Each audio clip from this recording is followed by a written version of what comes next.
काय वाचताय सर? काही नाही रे, हे मायझोमॅटिक प्रिस्क्रायबिंग वाचत होतो. काय म्हणतो?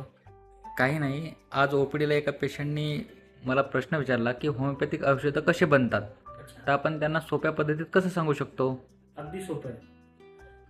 एकदम म्हणजे साध्यात साध्या माणसाला सुद्धा कळेल असं सांगायचं आणि उदाहरण घ्यायचं दुधाचं.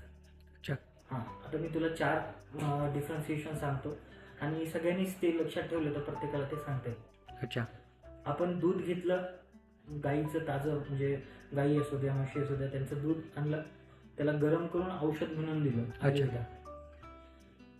दूध घेतलं, गरम थंड करून औषध म्हणून दिलं युनानी. दूध पावडर घेतलं, त्याला पाण्यात मिक्स केलं, त्याला गरम केलं आणि त्याला औषध म्हणून दूध म्हणून दिलं ॲलोपॅथी. आणि दूध घेतलं, त्याला तापवलं, त्याची साय काढली, त्याचं लोणी केलं, त्याचं तूप केलं आणि तुपाला गाळून घेऊन त्याला औषध म्हणून दिलं, ते होमिओपॅथी. अच्छा. हे तर अगदी सोपं आहे सर. हां, म्हणजे कोणालाही कळेल असं आहे आणि लोकांच्या मनातला संभ्रम सुद्धा दूर होतो.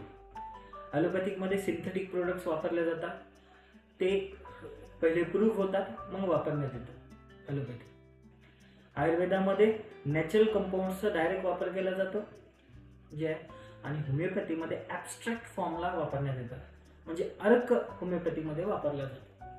दुधापासून तूप बनण्याची जी प्रक्रिया आहे, ते जसं काम करतं, ते जसं आहे तसंच होमिओपॅथीचं औषध बनतं आणि तेवढ्याच तीव्रतेने ते काम करतं.